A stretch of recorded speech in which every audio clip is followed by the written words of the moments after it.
Cold outreach, I just don't really think it works, especially anymore. So it's like I get them all the time as well, especially the automated messages, which are the worst. Like I had one the other day of somebody reaching out to me, a LinkedIn strategist wanting to help me with my LinkedIn. I'm like, come Come on, on, man. let's do It's better. like I know Yeah. more than you. Like, what are you talking about? Which is I so can. crazy. Joining me today is Natasha. Natasha helps founders turn relationships into revenue using smart content, strategic outreach, and the network they already have. Her clients don't chase followers. They get sales, calls, replies, real momentum just by showing up with the right message to the right people. Do you remember when you responded to cold DM, and why did you respond that? Like, what was the message in that message that you decided to respond? Gosh, when would I got one recently? So Growth, LinkedIn growth as a numbers game. More posts, more views, more followers. But what if you don't need more strangers in your network? What if your next sale, next client, or next big opportunity wasn't somewhere out there, but it's already here in your network, warm and waiting, just one message away? Today's guest helps founders stop chasing reach and start building relationships that actually grow business. Hey, what's going on, everyone? I'm Mike Sirius, and this is Mastering Tech Growth. Every week, we chat with industry leaders to bring you no fluff tips on how to grow. If you enjoyed the show, please do me a favor, hit that subscribe button, and do send me your biggest growth questions at masteringtechgrowth.com. I'd love to know what you're working on and what's getting in your way. Joining me today is Natasha Bolstra. Natasha helps founders turn relationships into revenue using smart content, strategic outreach, and the network they already have. Her clients don't chase followers. They get sales, calls, replies, real momentum just by showing up with the right message to the right people. She built this approach after leading brand strategy at Carbon and Forbes Book, and now runs Nearpoint, where she helps businesses turn conversations into clients every day. Welcome, Natasha. thank you so much, Mike. I'm excited to be here. I just figured out to our listeners. So Natasha Wallstra being the last name, literally means Wall Street in Dutch, right? That's just money right there. In your name, it's baked in. That I wanted to mention that. That's very cool. Very cool last name. So we'll love to kick off the show, Natasha, with this question. When I say mastering tech growth, what comes to mind? Ooh, that's interesting. Mastering tech growth. It's funny because growth, the word itself, like I look at it more in the revenue side, not in the vanity metric side. So when I think Okay. about that, when it comes to tech, Mm-hmm. it would be like not having necessarily like all the tech, but having the right tech for you. That's Mm-hmm. what I think of. Okay. So when you say not vanity metric, what's a vanity metric around growth for you? Likes, impressions, Okay. comments, all Yeah. that type of thing. Yeah. Yeah. We don't really care about that. That's not really what moves the needle. That's what we're saying. Like growth actually is cash flow, money coming Yeah. in, revenue. Revenue. Yeah. That's what I would say. Genuine relationships that lead to real revenue, Yeah. right? That's growth. Okay. But if you look at a bunch of likes, who knows what that actually means, right? Exactly. Maybe it's just bots liking, something you just posted. And I resonate with this so strongly, right? So we produce lots of content. We talk with industry leaders just like you. We do a lot of shorts, we push that out in YouTube and TikTok and in all the socials, LinkedIn included. And of course there's many likes, right? Of course there's many views you're getting, but at the end of the day, it's like, well, great. Like, what does that really mean? What is your real growth metric for us as a show? Is actually we want to talk with people. Like, we want to actually engage, get comments, and get them asking questions. That doesn't translate directly to likes. You get one comment to like 1,000 likes. Yeah. So likes isn't that growth metric we're talking about, right? So I want to start with this, relationship approach, which you just mentioned, Natasha. So I got a network of something like 8,000 people, something like that. Some I do know, but I'll be very, very honest. I sometimes accept connection requests without really thinking twice because it just grows that number. I used to feel good about this. Now I know it's just a number, it's just a vanity metric. But how do you, like, what's number step or what's your framework in looking at the network I have right now or, people you sort of have and go like, okay, we're going to go after these people because they are warm leads, like there's something over here? Sure. Well, I think it's a combination also, not just of like the numbers of connections that you have on LinkedIn. Think about like in your real life, who are your actual relationships in that capacity, right? Like who are you connected to? Who's in your circle? And what we're trying to do is just amplify that on LinkedIn. And so that means like, yes, it's engaging with the people that are already in your network, but again, you may not know everybody on there. So find ways to connect with them, right? And that's through this combination of both content and conversations, right? That's where real magic ends up happening. But it's not, it's not just about like engage, like DMing everybody in your network right now, right? Like there's a way to, because not everybody is going to be a good fit. I'm the same way. I used to add a lot of people into my network, especially when I was in previous sales roles. Like a lot of my network still in like the manufacturing space as an example. So like maybe not great fits today, but for the most part, you want to be just trying to replicate what is going on in your real life. Like who are you actually engaging with that's moving the needle in your business, and now figure out how we can do that on LinkedIn. So then it starts by really defining, okay, what do I do? What do I sell? Or what is my service? Or how do I serve? Like what is the problem I'm solving? And then you get your like a circle around that, like whoever is in my network who would benefit from what I'm offering. And that becomes like your segment one or something like that, right? And then effectively that's your warm outreach, because you already have these people in your network. They literally like just like one DM away, right? Okay. Yeah, exactly. And as you are engaging with them, you're also creating content that's talking to the problem that you solve or that problem that they have. Okay. Right. So then there's that feeling of like, okay, wait, she clearly knows what she's talking about. She's talking to me, I feel, right? And so when you start to engage with them in the DMs, then it feels just more natural, if that makes sense. It does make perfect sense. How problematic is the fact that I want to talk about multiple problems? Like, mastering tech growth or tech growth in general, that can be LinkedIn, founder-led content for business relationship. That can be technology, that can be leadership, can be sales, can be marketing. I mean, the topic is so wide. How bad is the fact that I would be just attacking all these like niches or industries, or like, yeah, how bad is Well, that? I mean, that's a good question, because it's like the whole to niche or not to niche, right? It was causing me a lot of anxiety a couple months ago when I was like, I need to niche down, and I'm not niched at all. I serve all sorts of industries, all types of people, teams, individuals. I'm kind of all over the place myself, but I think the service that I offer is niche enough that it works in that capacity, if that makes sense. So I think when you have a lot of problems that you solve, it's all still connected what you're doing, right? This idea of mastering tech, like there's still like a bigger picture that you're talking to. So maybe your niche is a little bit more zoomed out than some people who's very, very, very specific. I think at some point, you might figure out where it's resonating more and where you're getting more traction.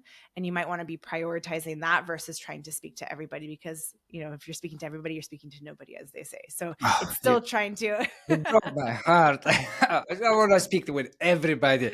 I'm so bad at this. I honestly so bad at this, Natasha. So you're still saying that eventually you should still target a niche segment. I think if if you want to be known for like this thing and be the expert in this specific thing, having it more focused is going to be beneficial, because there's just so much noise out there right now. Maybe down the line, as you get bigger and you've grown to a certain point, then you can speak to everybody. Like, I think Tony Robbins, he literally could talk to everybody at this point, right? But it didn't necessarily start that way. And that's kind of what you want to be thinking about, at least as you're getting going. Maybe. Yeah.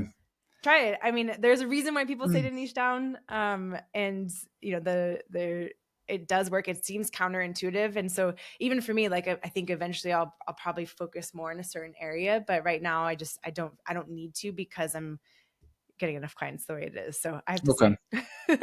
So, yeah, I mean, when we launched the show, which was almost, a year and a half now. So when we were launching, we launched with an agency who sort of helps us to put the audio together and distribute and everything. And they advised to go niche. They were like, look, like, no, it's way too wide. Choose one. Choose leadership. Choose sales. Choose marketing. Do one. I'm like, nah. Like, like I'm gonna talk with everyone. Like, that's what I do professionally. I just want to know more. And now reflecting back, I'm like, yeah, we probably should have niche down because when you think about people listening, they might listen and they might buy into, for example, this episode, which talks about the importance of actually building B2B relationships or even B2C relationships on LinkedIn. And then next episode will be something like marketing, and they'll be like, I don't know if that's related, right? So you give like a way much too broad flavor of topics, and that sometimes off-puts people. But I'm like, okay, well, if I love to learn a lot about the whole big industry, which is tech, maybe, just maybe, there's people like me who will enjoy the same. So I'm like, you know what? Let's see what happens. Good. You Okay. do you, Mike. Yeah. Let's No, see I what mean it takes. honestly, that's not like they're best practices for a reason. If it's working, you're a year and a half in, right? Maybe in this case it's you're an anomaly in that sense. Like I said, I haven't niched either. Mm, So good. We're not like we should make a post together, Natasha, and just go like, we're not niching down, we're not listening to what you're saying. But to that extent, someone on the show very cleverly said that if you don't niche down, it means you're not unpacking a particular niche or topics in that niche. But then with time, you basically become the thing why people come to listen to you. So initially, they come to listen to your solutions and your thoughts and your point of view on a specific problem or a topic. With time, they come to listen to you hmm. because you can talk about anything. So they come to listen to you as a person because they develop maybe trust with you or authenticity or whatever. They enjoy effectively reading your content, listening to you. So they come to you, not to the topic. But that takes a lot of time. Like Yeah. that, years and years of just mastering Yeah. your own Pretty craft of much. that thing, right? And who's Right. got patience for that these days, I guess, too. Mm. Yeah, the consistency is a different topic we can go into. So I want to read this quote from HubSpot. Relationship built on existing trust close 3 times faster than the called outreach when it comes to leads, right? So I feel like this is important to listeners to understand is that if you have a network, you already in theory have a relationship. You just need to sort of amplify that, build that trust, and potentially that leads to a close, hopefully. So a question to you, Natasha, is that how do I even sort of start that? Like, what's my low hanging fruits or like the approach I'm taking from like I have people in my network. I sort of identify that smaller circle which I want to go after, but how do I even like know who's actually warm or warmish? Is like, Yeah. is there a way to judge?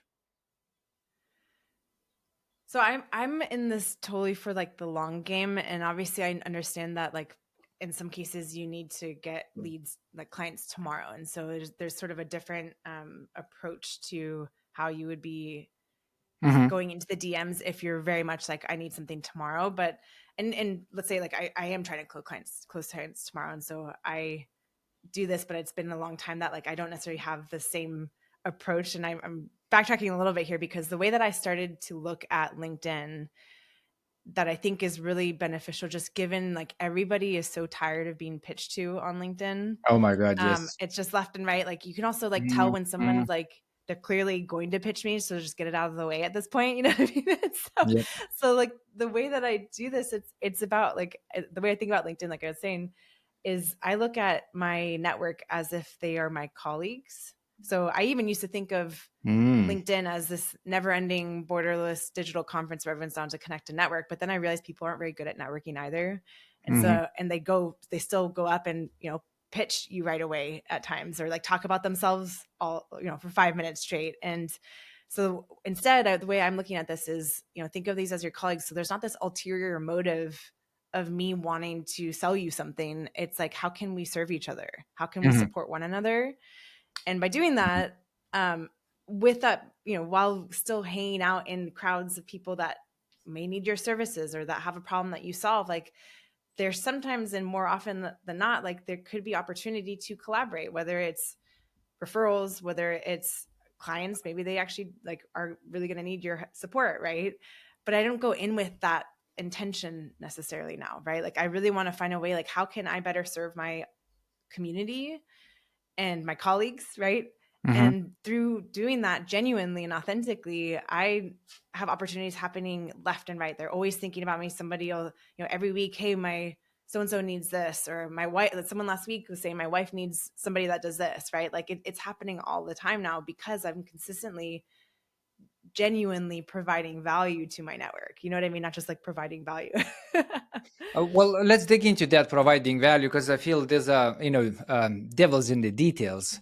Yeah. So I went with this approach. It's like I read a couple of books. I can't remember who that was. I think it was Gary Vee books, but it was about provide the value to the network. Just basically share pretty much everything. Just don't share how you do things, but everything else you can share, right? So, and I was sharing and I was sharing, and then it leads somewhere. People start asking questions, and you help and help, and then I realized that I just helping everyone, right? And then Mm. look, like my time is limited as well, right? Like at some point, I need to convert that time into a cash flow because I need to pay the bills, and like I can't be just online helping everyone. So I feel like there's like that is like how much you give that value, like Yeah. what's just giving a value, like let's define that, like what's in your view, Natasha, is like providing value to my network. So maybe it's not in necessarily in like the informational sense, but it's connecting them with somebody who might be able to Okay. support them with in something they have. If it's a like specific thing, Loom is great, right? Instead of jumping on a call with everybody left and right, like I've sent Looms if they're struggling with a certain thing, I'll just like Hmm. make a quick little video, and then they're getting to know me a little bit better. So I'm still building that trust and Oh, I like the that. relationship, but it's It's not like I'm nice. jumping on a random coffee call now, right? So it's Hmm. it's little things like that, but there is a fine line of like, am I giving too much value away? Hmm. And I Yeah, can't just have calls with everybody left and right, of course. But I exactly. think it's little things, but even just like again, making an introduction, like always having that in mind, like, ooh, who could that person, be connected to in my network that would help them also. It's that type of value, if that makes sense. It does make sense. And I love that Loom tip. I just a couple of like situations went through my head, and I was like, yeah, I didn't need that call. I could have just loomed that. That's a good shout. Intros. Do you intro people without really asking them if they want to be introed? Like, do you go like, okay, I just met this guy. He should be corrected to person X and Y Z. I'm just gonna pop an email out, introduce them, and just leave them alone. Is that something you just go ahead and do that, or do you go like, hey guys, do you want to get introed? I ask typically unless we're all part of the same community. So there's a community called Entreprenista. I'm part of. It's a bunch of female founders. Hmm. That's sort of the vibe of the community is people connect one another. So I don't in that community specifically for all members, but outside of that, I typically will ask to make sure like, hey, is this someone you want to be connected with? Because some people are very busy and maybe don't necessarily want to do that and don't want to look bad or whatever the case is. So I'll make a quick like, hey, do you mind if I introduce you to, Yeah. I Yeah. love that. I asked this because I got introed a couple of times just on random, and then I got introed with the person, and he's like, "Hey, this person would be a great guest on the show," and I'm like, "No, like, like it's not." And then it's like, "Oh, but I intro you." Like, well, you're making me look bad. I'm like, "Well, you should have asked." But And asked, yeah, he's totally. like, Yeah, that's bad. that happened, so that's why I asked. Okay, so what about when it comes to giving value with sharing your skills or sharing your expertise or sharing your use cases, something you learned would be useful to your network to know. So when it comes to that, do you filter that down through something like, am I giving too much? Should this be behind an actual paywall? Like, you should become my client to know this. It's like, how's your mindset works, when it comes to sharing content? Again, great question. And I think I struggle with that personally, but I think part of it too is because there are so many people in my doing what I do. I Hmm. would not necessarily the way I do it though. So I need to find a way to differentiate and show up that's different than all these other LinkedIn experts out there. Hmm. And so for me, it's important to share my ideas and my way of doing things. I don't go into like nitty gritty details. Like I'm not going to give you my DM playbook, especially when I customize it specifically for my clients that have this event coming up, and I like do it all for them. Like I'm not going to do that for someone who's not working with me, of course. Of course. But high level, like things that you could Google, and it's similar. Like the loom I gave the other day was somebody, they didn't know how to add their recommendations page to their profile, and so I said, show them how to do that. Like that you could Google. I just would rather them hear it from me than Google, right? Or somebody else. Okay. But there's more specific custom things that I obviously keep to myself. But for me, it's important to get that out there and showcase like, yeah, I know exactly what I'm talking about. And yeah, I have a different take on it as well. Okay. So what is your DM playbook? Yeah. Let's just go into that, straight into that. Maybe not all the playbook, but jokes aside, I really want to like know how you think about DMs, like, because I struggle with that, and I'm not good at copywriting in general. I feel like a good DM is as good as copywriting, is as good as a good title, a good opening hook for a post, a good ad copy. Like all of that is just great, a good skill to put words together into something which is really lands well. And I get a lot of pitches, pitch slaps all the time. Accept connection, couple of minutes later, boom, this is what I do, and none of them impress me. And then one I got quite recently, which I read and I was like, oh, this is such a good copy, so I'm gonna copy paste that. And I came back to the person, I was like, this is a page slap, okay, but this is so well written, I will take this. Which leads me to this question, Natasha, is like how do you think about DMs? Like is it like one sentence to open and then see if they want to chat? It's like, what's your sort of mindset about DMing someone out of nowhere? Hmm. Well, I guess that's the big issue is I don't like to DM out of nowhere. Like there has to be a Mm. reason for it. Like I don't like to, I'm not in a position right now where I'm like mass uh prospecting and selling some SaaS product anymore at this point. So like I've been in those positions before. It's a different strategy, of course, because it is higher volume. But at this point, like I'm not going to just DM out of nowhere. There's always a reason. There's a warm context as to why I'm reaching out, Hmm. and I'll explain what that is. And it's relevant, not just personalized, right? Because I think that's the problem that a lot of people have been doing these days of like personalizing DMs, and it's not relevant at all, and it's almost sometimes creepy. Like so Yep. you really want to be like relevant to what it is, like why you're reaching out and giving in a reason behind it. I don't really just DM to DM anymore.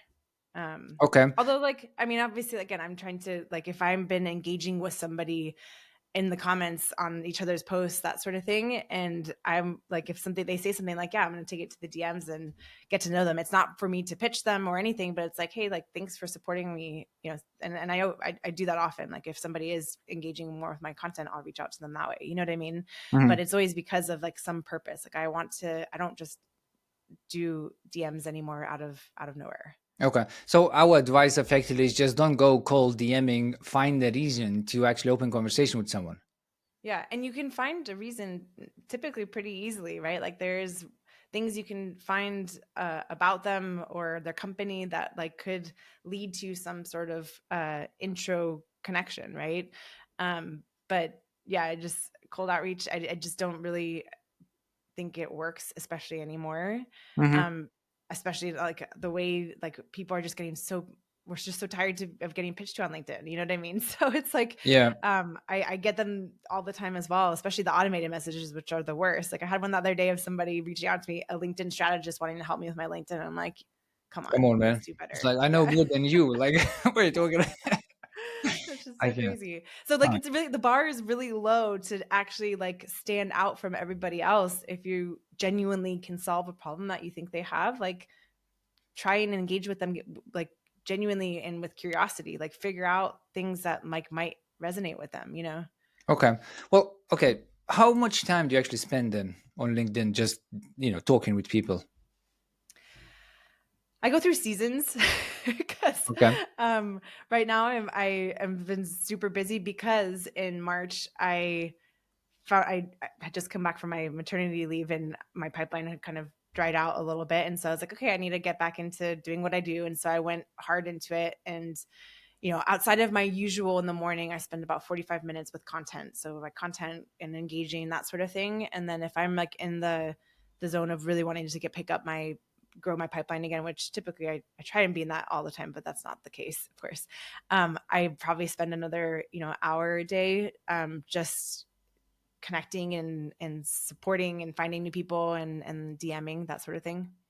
So Okay. I try, because my whole point, and I mean, I know this is like a little crazy to say this considering I built my business around LinkedIn, but I'm on LinkedIn to get off of LinkedIn and build relationships. Like I don't want to be spending all day on the platform. I'd rather have lower volume but higher quality conversations that lead to real opportunities. Okay. Well, congratulations. Was that like a first baby, second baby? First baby. First baby. Oh, life about to Yeah. change. Uh, Uh, he's life he's about about to change. almost 7 months next week, which is just crazy. Yeah. Time flies. Yeah. Yeah. We got two kids. I mean, life is never was the same when children come. We could do a whole episode about this. We could do a whole episode about this. Right. So back to LinkedIn.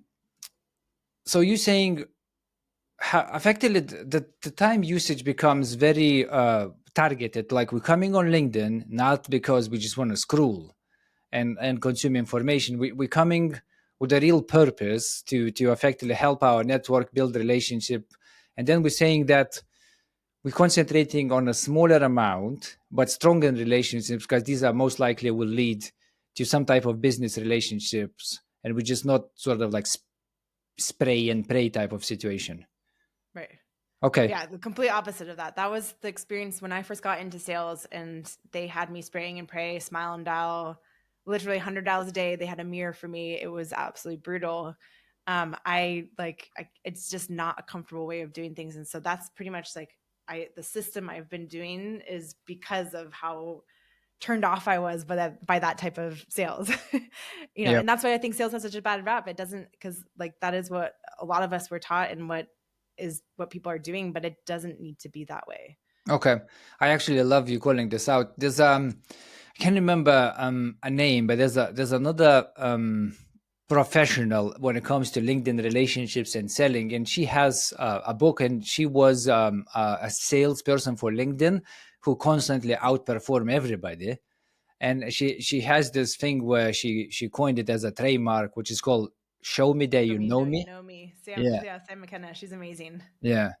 So I was like, reading that, and I was like if you look statistically speaking, right, it might feel counterintuitive that you spending time going through people's profile and trying to know them, so you can open that conversation organically on paper on numbers is actually outperforming the spray and pray.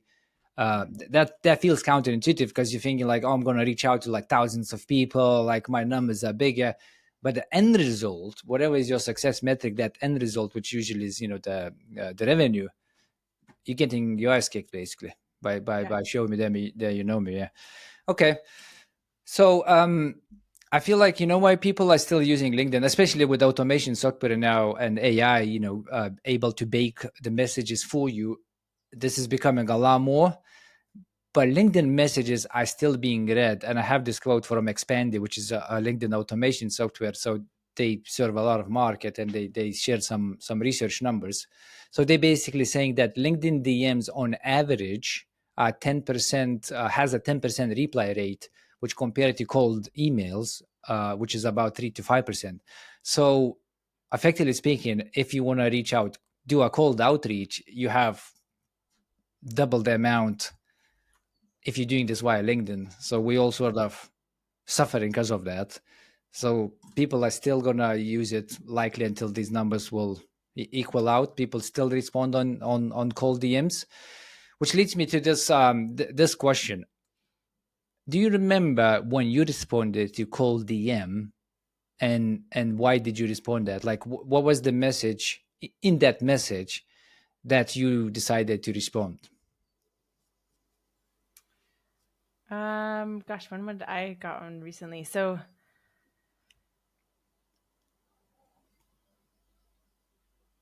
I haven't gotten a good cold DM in a very long time, I'll be honest. So You don't it's even gonna take remember. me It's a like second.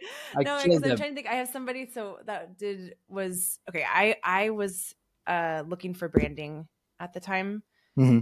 and but I hadn't like put that out there, but like it was clear like if you looked at my LinkedIn, my branding was terrible. Okay. And somebody had started to engage in my stuff, and I saw that she did branding, and I was looking at what she did. So like basically the same stuff that I tell my clients to do is like if you are speaking, if your profile is speaking to your ideal client and you're creating content that's talking to your ideal client's problems, there's going to be intrigue there to want to learn more about it. So when this person DM'd me, I was like, oh, interesting. Actually, I'm looking for branding into Okay. myself. Right. So we started a conversation, then it led to a call. She didn't know that I was like in that like specific place where I was thinking about buying, but in my head, I was like, oh, this is perfect timing. You know what I mean? Hmm. So the timing was good. Effectively, you had the need for that message to land well, right? There wasn't even anything special. It was just like I was looking for this. Uh, just good timing Yeah. then. Yeah, I mean, I had a Okay. problem that someone solved, and the timing was great. Yeah, totally. And I think that like a lot Hmm. of it might be luck like that sometimes. But also like if you're hanging out in an area of people that you could serve, that's going to be happening way more frequently. Yeah, you're just increasing yours by a Yep. lot. Okay. Which is why it's important. Like I don't think you should just be on LinkedIn and connected with everybody and anyone. You know, find communities that what have that same vibe or they're possible clients, right, or collaborators, and connect with them on LinkedIn so that you're nurturing those relationships not just in that community but actually now in your day to day where you are active, let's say, right. Hmm. So it's doing stuff like that where like you are now surrounding yourself with people who could use your services. Okay. I love that. Do you have a recipe or a structure for a message when you're DMing, like hook, body, CTA, or you just go like whatever feels natural? I was thinking about that before our call because I know I need to come up with like frameworks for all these things because I do have them and I have never just necessarily articulated them. But because a big part of what I do and I've never taken any LinkedIn courses or anything. Like everything I've do on LinkedIn is based off of my intuition and what I've learned over the last 10 years. Hmm. And so for me, it's like, oh, well, this is obvious. You would do it this way, but like, it's not that obvious. It turns out that's why I have a job and why people pay me, I guess. So, Okay, here you go. so no, I don't have like I couldn't tell you what the framework is. Maybe next time we chat, I'll have it actually like a Written term down. or something, You're not something sharing fun. secrets, right? Yeah. I'm not gonna give you the mic. Maybe next time we talk. Okay, I'll take that. So I'll switch the question up. It's still about DMs. Do you ever do voice or videos in DMs? Do you have any experience and any insights if I got this a couple of times, by the way. I didn't feel like they landed, but I got a video sent to me, and then you click, and in a person goes like, "Hey, Mike, like I'm doing this and that," and it's like, it's not a written, it's like a video, and I got a voice as well. Yeah. You know, it's you got to know your audience. I think depending on who you're targeting, I know it does work well. Like I think there's Marcus Chan, Darren McKee, like these guys do a lot of the voice notes and the videos. The problem with me and just like how I receive information, when somebody sends me a voice note, I may listen to it, but then I am so busy I never tend to like respond right away, and then I forget what the voice note is. So I've got several DMs in my waiting for a response from me, but I have no idea what they've said at this point, so I'll just forget about it. You know what I mean? So it just kind of Yeah, depends. I think like you might need to try various things and see what works what because I actually think some lands. people, yeah, Okay. for me it's like it's hard, but conversely like with my clients now I'll send them voice notes checking in on them and stuff because that's a different type of relationship when I'm and in that sense it works for me. But for outreach, I haven't done too much of that, but I know it does work for people. Okay, so we're saying effectively, don't dismiss it, right? Like try it with your network. Maybe your network is accustomed to that, and that's the preferred way for them Yeah, to communicate. Maybe they use WhatsApp voice noises all the time with their friends. So sure. you coming like that to the LinkedIn, it will be just very natural to them, right?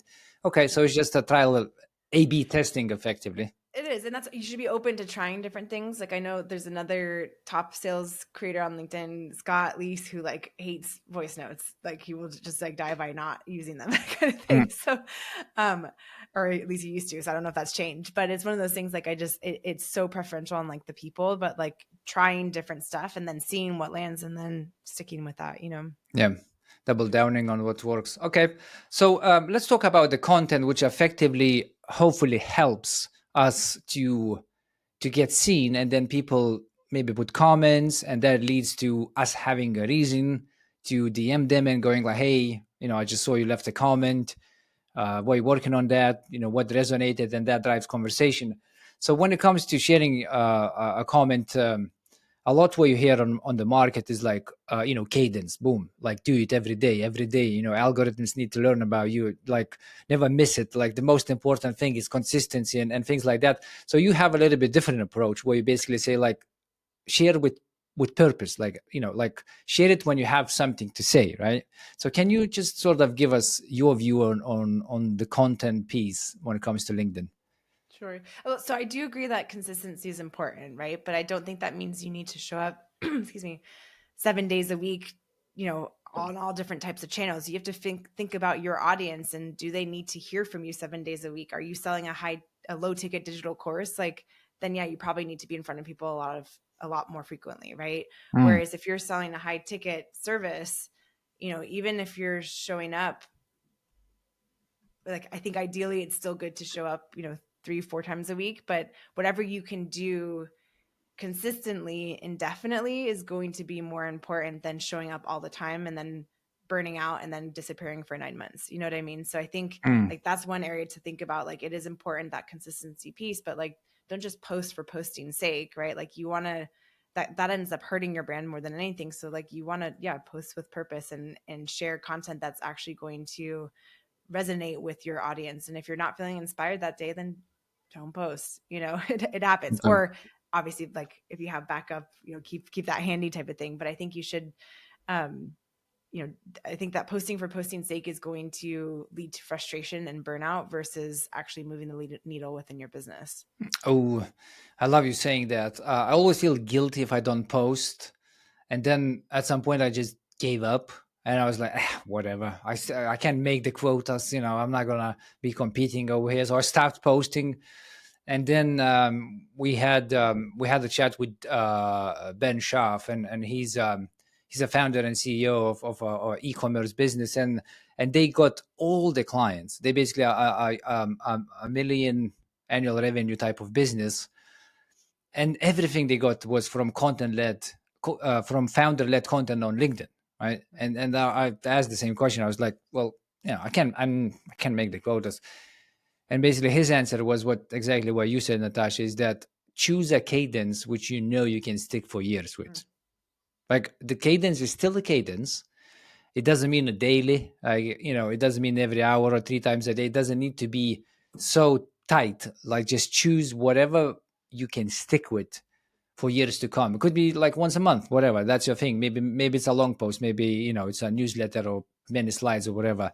But it has to be there for many years to come, right? And that was his sort of advice. I think, like you said, the same thing. Okay, so what's your cadence? Like, what's Natasha's cadence right now?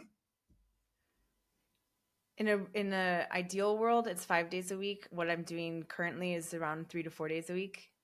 Turns out when you have a 6 month old that's going through sleep regression and you Yeah, don't sleep much, it makes it harder to be inspired sometimes. it does. So Tell me yeah, about it. so that's been where Mm. I've been. But even with 3 to 4 times a week, that's been leading to so many cool opportunities that I don't necessarily feel like I'm missing out by not posting every day. Okay. You know. Do you notice that you got? I mean, 3 4 times a week. That's still like in my planet. That's still a lot. Um, do you notice that when you went from like 7 or every day to less, did you notice that LinkedIn somehow penalized you? Maybe like less impressions, the post being shared to less of your network or something like that, or just like literally no difference? Probably it's less. I mean, I think in general impressions are down. I'm seeing this like left and right now. So Mhm. even if that is the case, I just don't pay attention to that Okay, that's a vanity because metric.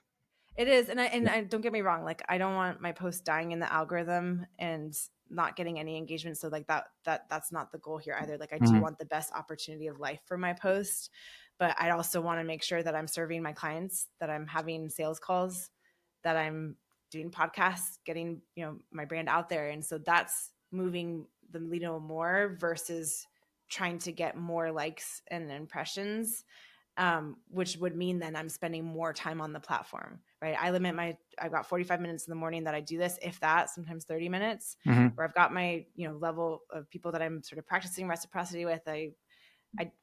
Clients I'm nurturing or prospects I'm nurturing, that sort of thing. And then I get off because yes, I could spend another hour on there trying to find more people to be engaging with. But then again, that's less time doing stuff that actually makes money for me.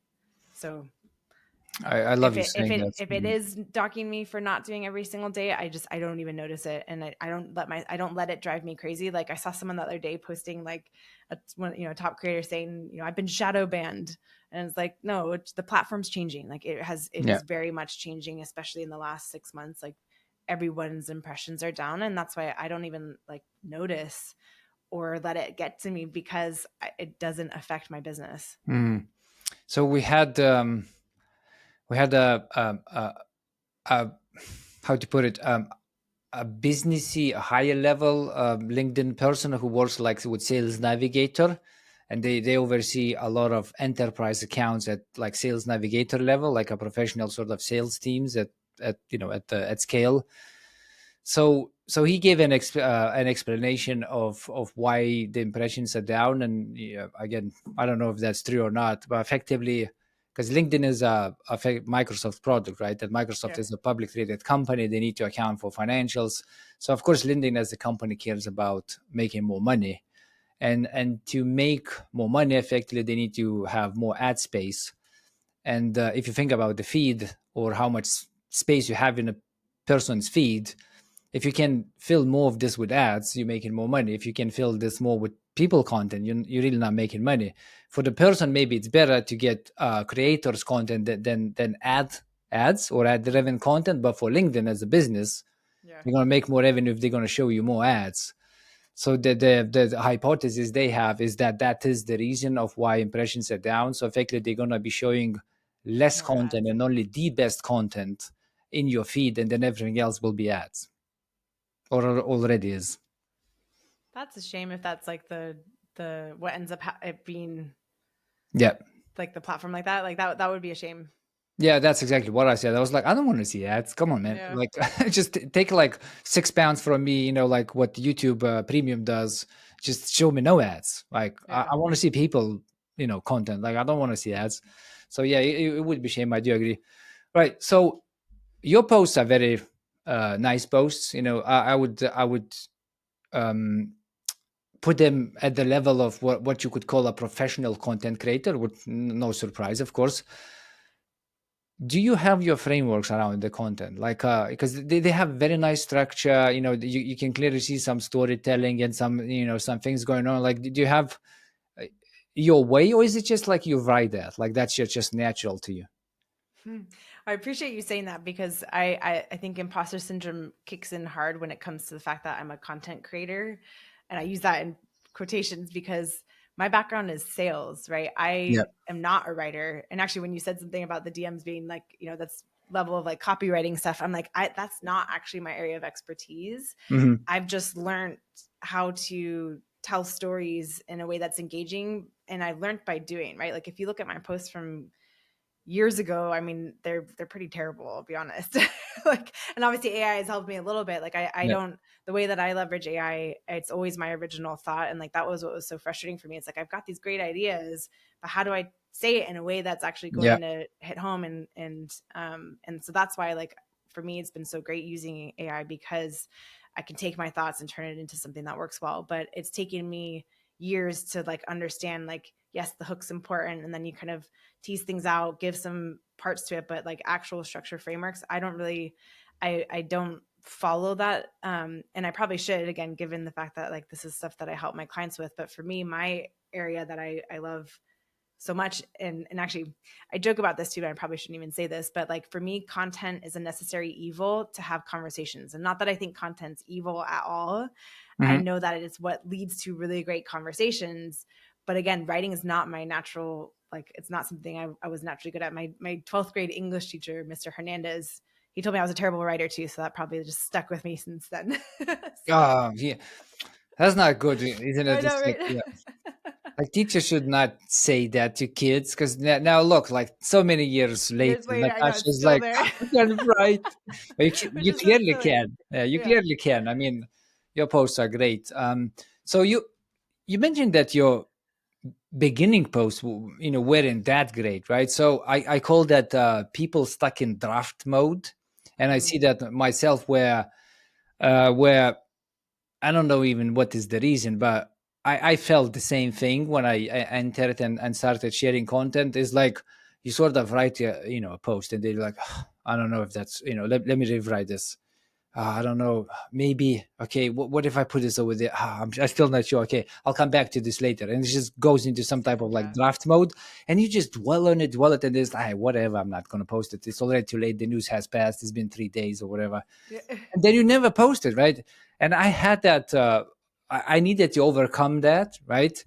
And the best advice I got is that no one cares. Like no one really cares that much that they would somehow sense that you improved that question by moving those two words around, or like hook went there over there. It's a lot more important just to share your point of view, like just go and share it. That at least how I would approach that beginning mode. Like from your experience, Natasha, if you have clients who just like dwell too much on the quality of the post, it's like, what's your advice? Like, how do you get them just post and keep a cadence going? Well, so I've helped. I create a custom AI bot for them that is in their tone of voice, that knows their writing and everything, and knows who they're talking to. So it helps Mm. take their ideas and turn it into posts that do well. That's what I've done for myself. And so I have like a brand and voice guide that turns it into a custom bot for them. So now folks that like have never created content ever, I can even just have them chatting into their phone, and then the bot knows like how to turn that into an actual post. So it's I don't like to think it's cheating, because again, it's with their original idea, but writing also is not their area of expertise. And given that that's something that I was going through, I'm like, clearly a lot of my clients are going through this as well. So let me create a solution to make that easier so that they don't have an excuse not to post anymore. I make it so easy for you to post that like it's amazing. That overthinking that you used to have, it's just gone. It's eliminated. Okay, so effectively, it's like, hey, just talk to this app or just talk to this microphone, get your idea out, and then you use AI to make a post. Mhm. To basically craft a post, and then they Yeah. post, and then they And I post. give it instructions as to like what the structure of a post needs to look like, what it needs to include, how it should be formatted, that sort of thing, so that it fits well for LinkedIn. Mhm. But yeah, that's my kind of loophole for it.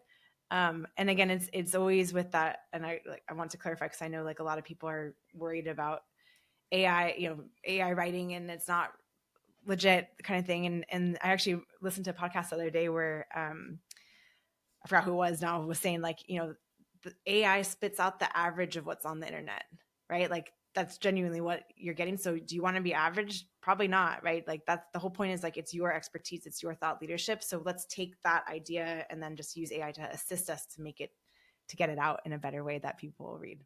Yeah, if you don't give any context, and you say, hey, generate me a blog post about a tree which grows in forest or something like that, and you give it a name, everything is going to come up with will be an average from everything you can find about the same online. But if you give it your context, your point of view, what AI will do, it will just help you write this down or Mhm. write this out in a structure you want it, which again is a huge time saver for people who can write that well. So, which means we're all going to be a very good copywriters very, very soon, right? Because yeah, it's just everywhere now, and you can use it. You can even use it in LinkedIn, as far as I know. Like when you write a post, there's a AI button where you can just help it to Yeah. generalize your post, so everyone will have a very nice post. So we'll see where that Yeah. goes. Well, Okay. you do get a lot of this the same Yep. that way too. But one other thing that's like happened for me is that I probably leaned on AI a little bit much in the beginning, but now Mm, I understand like how I should be structuring and writing my posts, and so I don't use it at all like I used to. Like my post is pretty much already done. I just like I think the prompt I use the most frequently right now is like help me make this a little better mhm. because I've already gotten like the main point of it, and that's why like if you look at my content, like you're never gonna think, oh, AI wrote this like at all, because it is me, and just like there's pieces that obviously I use to help make it better. So So how do like you? you kind of learn, you can Yep. learn copywriting by leveraging it to start. You know what I mean? Yep. I know what I mean. I use the same. Like I do the same. Not at scale. I mean, honestly, I don't post that much because we do the podcast in video and audio, and of course you can transcribe audio and get a lot of content. But I feel like I'm not there yet. We don't push it that much out, so we're concentrating on like shorts and video formats. But as much as I tried, it's a huge time saver when it comes to actually crafting posts. So I'm not surprised that the whole market is using, and especially you as helping people to do well with LinkedIn. It's a tool, right? Like, why would you not use it if that makes you more efficient Yeah. and better to get to your results 100%. So Yeah. we got a couple of questions from audience, and I just looked through the chat. So if you don't mind, I'm just gonna pull them at the screen, but I'll as well read them to our listeners who will end up listening this on audio. Right. So we got this one. You talk about this amazing hybrid approach, part done for you, part done with you. Uh, I like that. But from your experience, what actually helps people stay consistent for a long term? Let's put it like a year or 2 year. Yeah, that's a great question. So, and I'll give some context actually as to how my program has changed over the years. Because when I first started, I was I don't want to say just a coach, but I coached on what to do around my three pillars of personal brand, content, and social selling. So I Mhm. told them what to do, and wanted to empower my clients to be able to do all this on their own, which I thought was great. But it turns out a lot of people don't want to or don't need to do it on their own, right? That's what's the highest and best use of their time. And so what ended up happening too is that, especially in those first two pillars, people got stuck there. And so they didn't end up getting to that third piece of social selling, which is where the real ROI comes from. And so, speaking of how to get people to stay consistent, it's like if you start seeing results from the work we're doing, they're going to continue with this because they're staying motivated because they see the results, right? Right. It's Yeah. immediate, instant gratification. Basically, what ended up happening is that we got stuck. My clients would get stuck on that personal brand and content piece because they're Mhm. not writers, they're not designers, they don't know how to do this, and so they weren't seeing any results after several months, and then they'd give up on it. So for me, I help set them up now with their profile, with their content. I teach them how to do all the things as well. Like we do, Canva 101, we do, I give them their bot, like I show them how to be thinking about and leveraging AI. Maybe they never have before, but I also give it all to them so that we can focus on that third piece of social selling, which I can't build relationships for you. And so I guide them on how to do that. And then they start seeing results very fast. So what keeps them motivated and doing this consistently is that they are seeing like actual traction from the work that they're doing, right? If they're Okay. just posting for posting's sake, that's going to lead to burnout. They're not going to see results from that. If they're just doing the other piece of having conversations but not creating content, then they're not going to see the same results either. And so it's finding that Mhm. blend, to make sure that they're actually seeing those results. Accountability obviously is a good piece to this too. Like I have clients that I've been working with for over a year now, and it's because yes, they understand the system, but meeting biweekly helps keep them on track and keeping them accountable. So like that is one piece to it, but the goal is for them not to need me anymore. I love you calling this out. I feel like I had the same. I questioned the podcast. I mean, podcast industry is so brutal. I mean, it's so competitive. Everyone has a podcast. It's like I want to say my mom and my dad's gonna have podcast next year or something like that. But because it's like everyone has a podcast, right? It's like a new thing in technology. Everyone has a podcast. And when we started, I mean, every single month I've seen like no results, and I was like, do we even do this? Do we even continue doing this? I question the whole situation, like literally every week. So seeing results fast is definitely what would give a huge um what's the word I'm looking, huge influence on you, you know, staying consistent. Okay, I love that. Yeah. Right, let me pull this up. This is interesting. How do you see the rise of short form TikTok style content influencing the way professionals build credibility on LinkedIn? Are we adopting or just aging out? I'm not Hmm. really sure what the last sentence mean. Are we adopting or just aging out? So I would presume it means that are we actually doing short form contents on LinkedIn as professionals, and aging out implies that we too old to do it, something like that. Yeah. Are Like, we too old to adopt this TikTok style yeah, reel? okay, yeah. Well, I hopefully I'm making an impact on that, because I actually just did a recorded session with a client earlier who we did a case study about this afterwards, because she never thought she would do video. It never occurred to her. She didn't think it would be possible because it's just not in her comfort zone. She would have no idea where to begin with it.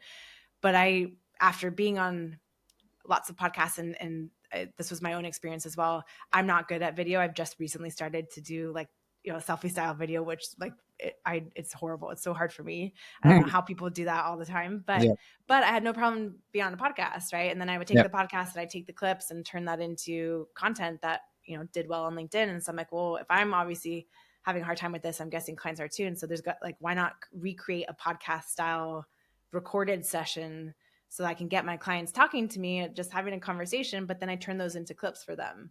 So I have clients who, again, never thought they would do video, and, maybe trip up a little bit when we're doing it, but it doesn't matter because we're just having a conversation. So I take out the piece that works, and then they turn that and use it as like, the TikTok Uh, style reel. Okay. It's underproduced on purpose, in the sense that just it has that authentic vibe to it. People still Mhm. can still get to know you, and they're gaining confidence and getting better at doing video, that maybe they'll actually start to do video on their own after that. And so I think figuring out these types of loopholes that can get people more comfortable with it will help us not age out and take advantage of the fact that, like, so many people are flocking to LinkedIn, and it's really important to show and prove you do what you say you do, and video is a great way of doing that, right? I Mhm. think a lot of people are hiding behind the screens, and so if you can show up and get to know people, it's a way of communicating with somebody that text can't necessarily do. Mm. So there's a sort of follow up, and I have a follow up question, but I want to show this as well on the screen. Which will be similar to that. LinkedIn seems to want to be new TikTok because of their emphasis on video content. So that's a sort of like a good follow up, and I do have some numbers for this because I pulled that for another episode we did, where it was financial year. It was last quarter of 2024 Microsoft financial year, where they explicitly mentioned that the biggest growing segment for them on LinkedIn was video content. It didn't say that we're pouring money or we're changing algorithms so we're going to promote more video posts or something like that. No, but it was just more of it. So it could be just people going like, well, I have this video made for YouTube, so I'm going to put it on LinkedIn, why not? And then LinkedIn ended up having more videos. But as well, it could be, hey, we want to compete with TikTok, so let's promote and get more impressions for video content. Like, do you have any insights in general about like video content and how it performs on LinkedIn? Yeah. This year it's down 300% supposedly on impressions. Like, they gave it this go last year and people went crazy with it. And Mhm. then this year they've, like, No, silently no, no. decided that video Okay. is not the main thing. Yeah. I think it's still on there. It's still important. And I'm putting myself in out of my comfort zone and I'm trying to do one video a week that's, speaking to the camera. And I've closed 2 clients because of that, right? So my impressions I didn't go viral in them, but I'm speaking to the problems that my clients have that are engaging with my content or my prospects. Mhm. And it ends up leading to other conversations, deeper conversations with somebody that then led to, a closed deal. So I think, regardless of, like, how many impressions and how TikToky it starts to feel on LinkedIn, I think thinking about how you can better connect with your audience is more important than anything. It's back to Yeah, that like relationship piece to it. So like, it doesn't exactly really that. matter if it's going to get like crazy impressions or anything like that. Like if you're really doing, Mhm. creating the right content, it's going to hit so well. I love that. When you think about as well producing a video, it takes a lot more time than write a post, right? Yeah. Because you need to film yourself, you need to take a video from whatever you filmed. You probably will need to make an edit, put some captions on, then upload that. That there's a lot more effort doing a video piece than writing a post. And if it doesn't work that well for LinkedIn, I mean, write a post, I guess. But if you're doing that video somewhere else, like for TikTok or YouTube, why would you share it on LinkedIn and combine it with the post, right? Okay. I didn't know, by the way, they not penalize, but shadow banned, if we can say this, videos. So you're saying 300% less Yeah, impressions, supposedly. supposedly. Who knows the Yeah. exact numbers here, but yeah, it went crazy last year, and then it's not what it was. Yeah. It still does. People, I mean, some people again do very well on that still, but I think it's just not the like main form of content still in the end. Mhm. All right. So we got this one. Let me just show that again. Let's okay. So for people who feel invisible on LinkedIn despite being highly skilled, what's usually the real blocker? And what is the number one mistake that they are making? So effectively, we're saying we have a lot of professionals on LinkedIn, as in they're probably very high in their careers, or maybe entrepreneurs who achieved a lot, but they're really not sharing anything on LinkedIn. Are we saying that there's some type of blocker, or they just not don't know how to share, so they're making some mistakes? So in the instance that they are sharing content but not getting much from that, it's their strategy is probably they're posting and praying, hoping that people will see it. The thing is though, is that people don't know you exist yet, right? Like they don't know to search for you, and so that means you need to get your thought leadership out into the world, and that's not going to happen just by you posting content. That's going to happen by you commenting, by you DMing, by you having conversations off the platform, so that you're starting to get your expertise out into the world. Otherwise, people don't know to search for you. It's not just going to magically show up in people's feeds. You know what I mean? Yeah. So it's really important. That's why I emphasize so much the combination of both content and conversations. That's what leads to a real successful LinkedIn strategy, because again, just posting content is not going to lead anywhere, honestly. Okay. So it's important to find other thought leaders, experts in your industry, find industry adjacent thought leaders, creators that you can start to engage with and share your knowledge in their comment section, right? And start to engage with people so that they know to look for your content as well. Okay. And for people listening right now and going like, you know what, I don't have time to engage with all of this, what are we saying is enough of daily commitment to actually get traction? Like half an hour daily, go to your feed, leave comments, send some DMs, an hour. Like what's a bare minimum to actually see traction in a month or so? So I say like bare minimum is even just sending 2 to 3 DMs or 2 to 3 new comments a day. Like if that's what, because some people think you need to do an hour or 30 minutes and then that stops them from doing anything. But I'm seeing clients who are like just getting started and literally just doing 1 or 2 DMs a day. And then that leads to something else. And so then they again start to get motivated because they're seeing results. So then they spend a little bit more time. Okay. So like bare minimum, anything more than what you're doing right now, because you will see things come from that, truly.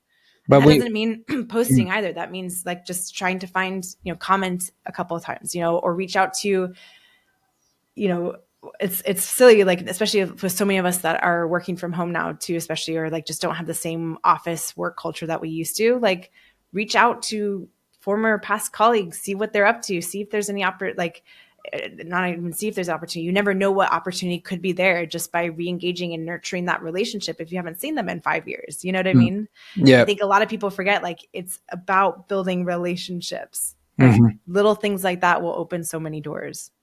And if you're genuine, people really want to help as well. So I got this tip from Gary Vee. He made like a simple post. He said like, look, the easiest way to get started is basically take your phone and just film yourself and go like, hey, I'm sending this video to everyone in my contacts, so I'm not addressing you by name, but I want to let you know that I'm starting something new. You know, I'm very excited about this. If you would want to benefit from XYZ, which I'll be doing, or you know someone in your network which will be doing, please make sure to pass my contacts. Thank you very much for helping me. Just make this video like this. We're gonna take you like a minute and just send it to everyone. Yeah. And people who know you, people you worked with, people in your network, they will be like, great for you, man. You know, let me see who I know. Not going to be everyone. You know, I don't know what the conversion will be, but there will be someone, and that just sort of gives you that kickstart element. Love that. All right, so people wanting to know more, Natasha, about what you do, find you, pick your brain. By the way, I love your picture on the LinkedIn. Very unique. Never seen anyone else having picture like this. So if people want to find you, where did they go and contact with you? Well, as you can imagine, LinkedIn is a great place to find me. I'm there pretty often, but I also recently relaunched my website. It's nearpointstrategies.com. I also have a newsletter that I started a couple months ago. That's one of those areas where I'm like, am I giving too much information? But I think for now, as my starting subscribers, I'm happy to give a lot of information. So I would definitely check it out and subscribe. I send that out every Tuesday mornings. Excellent. So people not tuning in live, just check your show notes. You'll have all the links for Natasha over there. This was excellent, Natasha. Thank you very much for sharing enough of your secrets, if I might say it like this. You know, we definitely gave enough, maybe not all the secrets. So if you want to know more tactical things or literally application frameworks, get in touch with Natasha. She will be more than happy to help you to own the LinkedIn space. And it is the space which has huge impacts to building businesses and growing businesses. I think this is our 5th episode when it comes to LinkedIn, talking with the LinkedIn professionals. We as well as a show have a very strong beliefs. If you want to build a relationship, get on a sales calls, close some deals, do concentrate on LinkedIn than any other social media. Thanks everyone for tuning in. And as always, until the next time, stay safe and see you online.